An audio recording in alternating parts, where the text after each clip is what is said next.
जो भगवान मंत्र जाप करने पर भी प्रकट नहीं होते हैं, जो भगवान पूजा पाठ करने पर भी प्रकट नहीं होते हैं, जो भगवान हजारों हजारों फूल चढ़ाने पर भी प्रकट नहीं होते हैं, वो भगवान अपने सच्चे भक्तों की आंखों में आंसू देख करके प्रकट हो जाते हैं।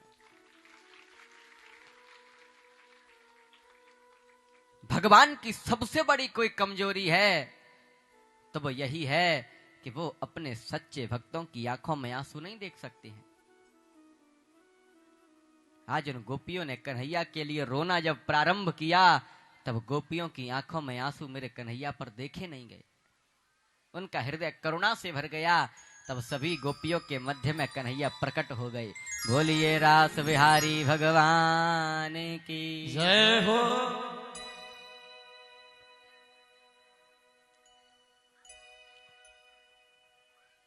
सभी ध्यान देना। कुछ कुछ लोग ये सोच रहे होंगे कि गोपियां रोई तो भगवान प्रकट हो गए। भगवान कब प्रकट हुए? जब गोपियां रोई। लेकिन हम तो भैया रोते रोते बूढ़े हो गए, अब अबे नौनाए प्रकट भये। लेकिन गोपियों के रोने पर प्रकट हो गए। हमारे रोने में और गोपियों के रोने में अंतर है। हमारे रोने में और गोपियों के रोने में अंतर है। क्या अंतर है? हम और आप रोते हैं धन दौलत के लिए, जमीन जायदाद के लिए, पद प्रतिष्ठा के लिए, लेकिन वो गोपियां रोई हैं केवल कृष्ण के दर्शन के लिए। इति गोप्यः प्रगायन्त्यः प्रलपन्त्यश्च चित्रधा रुरुदुः सुस्वरम राजन कृष्ण दर्शन लालसा। उनके अंदर केवल कृष्ण के दर्शन करने की लालसा है। हम और आप सभी ध्यान देना।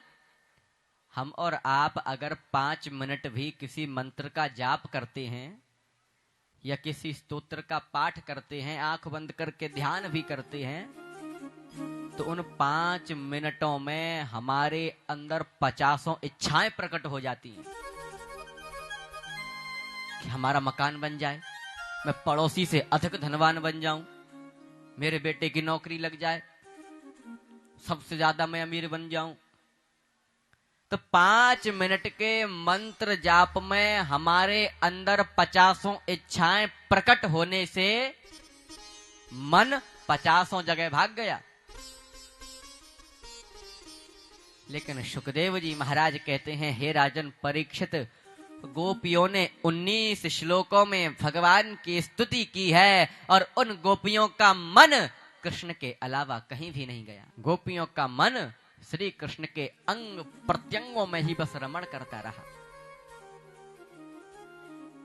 हे भगवत भक्तों, अगर आप भी गोपियों की तरह भगवान को प्रकट करना चाहते हो तो मेरी एक बात हमेशा ध्यान रखना। जिस दिन हम और आप भी गोपियों की तरह सब कुछ भूल करके केवल परमात्मा के लिए रोने लग जाएंगे, केवल कृष्ण के लिए रोने लग जाएंगे, तब वही कृष्ण प्रकट होकर के हमें अपनी बाहों में थामने के लिए मजबूर हो। अभी सब्सक्राइब करें हमारे YouTube चैनल ईश्वर टीवी को और देखिए वीडियोस सबसे पहले।